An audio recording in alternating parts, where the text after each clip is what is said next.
आज की कहानी एक ऐसी लड़की की है जिसने अपने ही भाई से बदला लिया, और छोटा मोटा बदला नहीं, ऐसा बदला कि आज तक पूरा खानदान उस सदमे में है, उस चीज से बाहर ही नहीं आ पाया।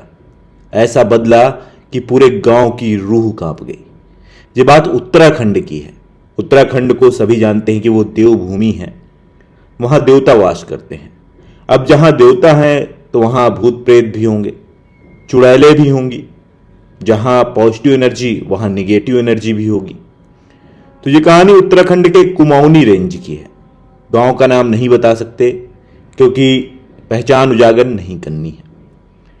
तो बात ये थी कि एक लड़की है, लड़की का नाम था अनुराधा। उसको एक लड़के से प्यार हो जाता है, 12वीं में होती है वो। तो उस लड़के के साथ जाने की जिद करती है, लेकिन उसका भाई और उसके परिवार वाले उसको रोक देते हैं, और 6 महीने बाद उस लड़के की शादी कहीं और हो जाती है।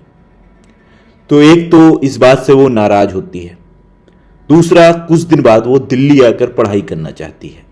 ऐसे में उसका भाई एक बार फिर उसको बाहर नहीं आने देता है, क्योंकि पिछली बार जो उस लड़के के साथ भागी जा रही थी।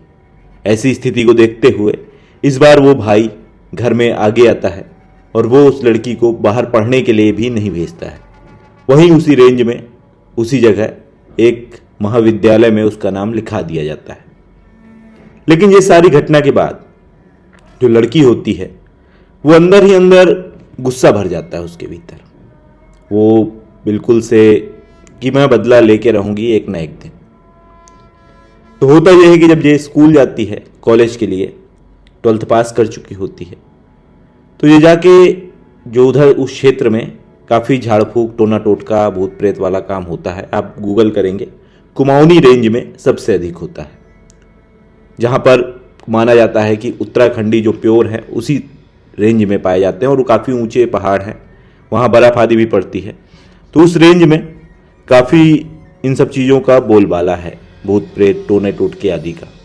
तो होता ये है, तो ये जो लड़की होती है अनुराधा, ये तंत्र विद्या सीखने का प्रयास करती है, गलत काम सीखने का प्रयास करती है कि किसी तरह का टोटका करूंगी, क्योंकि ये भाई को मारपीट तो सकती नहीं है, घर वालों को हत्या तो कर नहीं सकती। तो बदला लेने के उद्देश्य से, ये इसका चचेरा भाई होता है, सगा भाई नहीं होता, मैं आपको क्लियर कर दूं। ये अपने माँ बाप की इकलौती होती है और इनका परिवार संयुक्त परिवार होता है। तो इनका चचेरा भाई जो होता है वो ये सब देख रहा होता है। तो ये गुस्सा और चिढ़न काफ़ी अधिक बढ़ जाता है। तो ये सोचती है कि मैं इससे बदला तो लेके रहूंगी, इसलिए ये तंत्र और दुनिया भर की चीज़ें सीखने का प्रयास करती है कैसे करना है। तो इसके भाई की फिर शादी हो जाती है। तो होता ये है, ये घर पर एक नींबू में काला कपड़ा लपेट के रख देती है इसके कमरे में। कुछ दिन बाद उसकी पत्नी का हाथ उस काले कपड़े पे जब पड़ता है, तो वहां से फिर ये ब्लैक मैजिक शुरू होता है। सबसे पहले तो वो थोड़ी देर के लिए अकड़ सा जाती है। वो जो औरत होती है उस भाई की पत्नी, भाई का नाम था अविनाश, भाभी का इसके नाम था राधिका। तो राधिका जो होती है वो अकड़ जाती है। उस वक्त इसको सब लोग अस्पताल लेके जाते हैं, अस्पताल में इलाज होता है, ठीक होके घर आ जाती है। चूंकि ये बात सबको समझ आ गई थी कि किसी तरह की कोई हरकत तो हुई है, उस काले कपड़े के भीतर नींबू निकलता है और सिंदूर आदि। तो वो देख के थोड़ा तो शंका होती है घर वालों को, पर यह है कि बीमार हो गई है, इलाज कराया जाए। इलाज कराया जाता है। अचानक से एक दिन वो चिल्लाते हुए बाहर आती है बाथरूम से। तो सब लोग पूछते हैं क्या हुआ। तो कहती मेरे चेहरे पे इतने सारे निशान क्यों आ गए। उसके चेहरे पे मतलब ब्लेड से कटे हुए निशान।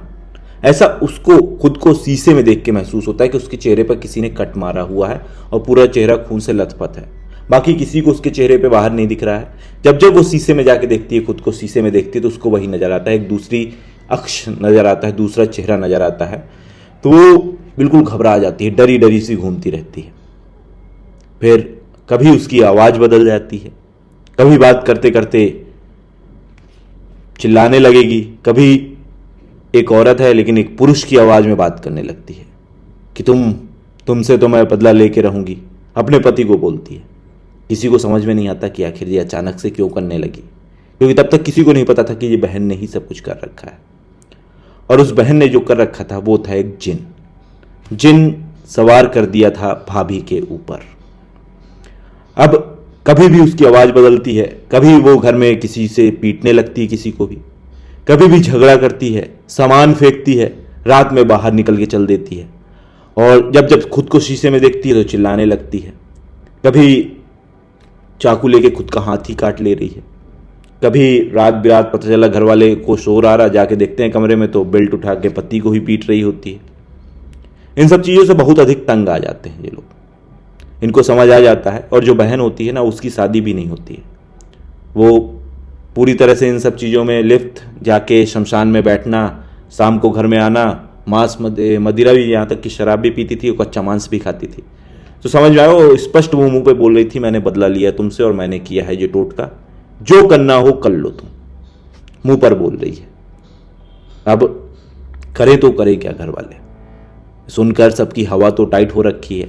और भाभी की जैसी हरकतें थी वो तो किसी के बर्दाश्त ही नहीं कर सकता, क्योंकि कभी भी पीट रही है, आवाज़ बदल जा रही है, गर्दन घुमा ले रही है, आंखें बड़ी कर ले रही है, जैसा आमतौर पर होता है एक पिशाच या भूत के चढ़ जाने पे, वो सारी स्थितियां वो पैदा कर रही थी। और ये जो लड़की थी, ये घर पर आके मांस का सेवन कर रही है, शराब पी रही है और मुंह पर ही बोल रही कि मैंने टोटका किया है, जो करा हो तुम्हारा कर लो मेरा, तुमने मुझे बाहर जाने नहीं दिया, तुमने मेरे प्रेमी से मुझे शादी नहीं करने दी, तो मैंने बदला लिया है। अब तुम्हारे खानदान का, यहाँ पर इस खानदान का, यही वंश का यही अंत हो जाएगा। क्योंकि वो चचेरा भाई जो था उसकी तरफ से कोई बच्चा हुआ नहीं। अब इनका वंश आगे बढ़े तो बढ़े कैसे, क्योंकि ये तो इकलौती थी, तो वंश का ही नाश होने वाला था। अब ना उसको बच्चा हो रहा है और आए दिन इस तरह की हरकतें हो रही हैं। गांव में लोगों ने इनके घर आना छोड़ दिया, क्योंकि बहू का भरोसा नहीं, कभी चाय उड़ेल दे रही है, यहां तक कि कई बार तो गर्म दूध पी जाती थी। वो गर्म दूध, खौलता हुआ दूध पी गई और उसकी वजह से फिर उसका पेट जल गया, उसको अस्पताल ले जा रहे हैं। मतलब खुद को भी नुकसान पहुंचा रही है, दूसरों को भी नुकसान पहुंचा रही है। और इतना ही नहीं, घर के सारे शीशे फोड़ने पड़ गए इनकी वजह से। घर पर एक भी शीशा नहीं बचा, क्योंकि वो शीशे में खुद को देखती थी तो किसी और का अक्ष नजर आता था उसको। तो फिर एक तांत्रिक के पास जाते हैं, वहां जाके बात की जाती है, बताते हैं कि बहन ने ही किया है, या टोटका कर रखा है। तो ताबीज दी जाती है, उस ताबीज को पहनते हैं। 2 ताबीजें दी जाती हैं, एक हाथ में पहनने के लिए, एक गले में पहनने के लिए। ताबीज पहनने के बाद थोड़ा सा शांति आती है घर में, और ये जो बहन थी ये लापता हो जाती है घर से। इसका अता पता नहीं ये कहाँ चली गई, और घर वाले ढूंढने की भी कोशिश नहीं करते हैं, क्योंकि इसने जो कर रखा था उसके बाद से सबकी हालत खराब हो रखी है। लेकिन बात यहीं समाप्त हो जाती तो फिर क्या कहना था। असली बात तो अब शुरू होती है। होता यह है कि जब ये बहन गायब हो गई, उसकी स्थिति भी सही होने लगी भाभी की। एक दिन रात में अचानक से शोर मचता है, सब लोग जगते हैं, घर वाले जाके देखते हैं तो ये चिल्ला रही होती है। वहीं इसका पति, जो भाभी थी उसका पति भाई, वहीं बिस्तर में पड़ा होता है। उसने चाकुओं से उसे गोद रखा था, बिल्कुल मतलब एक प्रकार से मार ही डाला था। वो अस्पताल ले गया जाता है उसको, वहाँ वो बच जाता है, किसी तरह से अस्पताल में भर्ती है। अब घर वाले क्या करें। अब जिन वापस से सवार है, वो कह रहा मैं सबको नाश कर दूंगा, किसी को नहीं छोड़ूंगा। घर पे लाइट काट दी जाती है, आसपास के गांव वाले भी इकट्ठा होते हैं उस जिन से मुक्ति बाधा के लिए। फिर पूरे गांव को इकट्ठा होना पड़ता है। पूरा गांव जब इकट्ठ हो जाता है तो होता यह है कि अकेले ये लड़की, जो औरत जिसके अंदर जिन सवार था, 10 लोग भी इसको संभाल नहीं पाते हैं, इतनी ताकत आ जाती है इसके भीतर।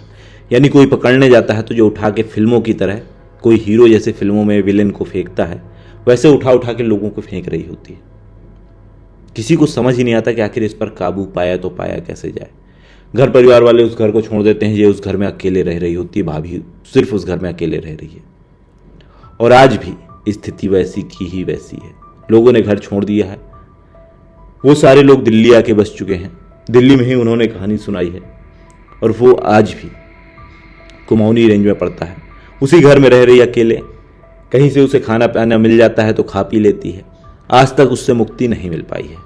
यानी ऐसा जिन और भूत छोड़ा गया था जिससे मुक्त ही नहीं हो पाया गया। अभी भी स्थिति वही है कि ये लोग पूजा पाठ और चीज़ें समय समय पर करवाते रहते हैं, तो कभी तो वो 2 महीने 3 महीने के लिए ठीक होती है, तब इनसे बात होती है, वरना इसको ये लोग वहीं अकेले छोड़े हुए हैं।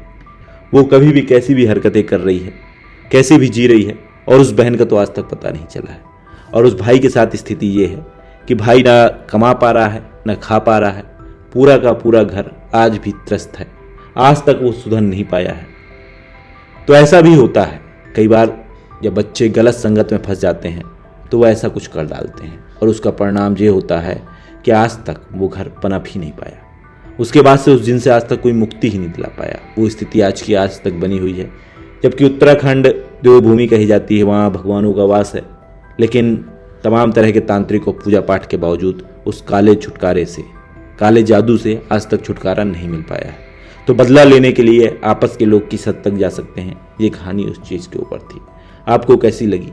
अगर आपके पास भी कोई ऐसी सच्ची कहानी हो तो हमें ज़रूर बताएं, हम लोगों को शेयर करेंगे आपकी बात। तब तक के लिए नमस्कार।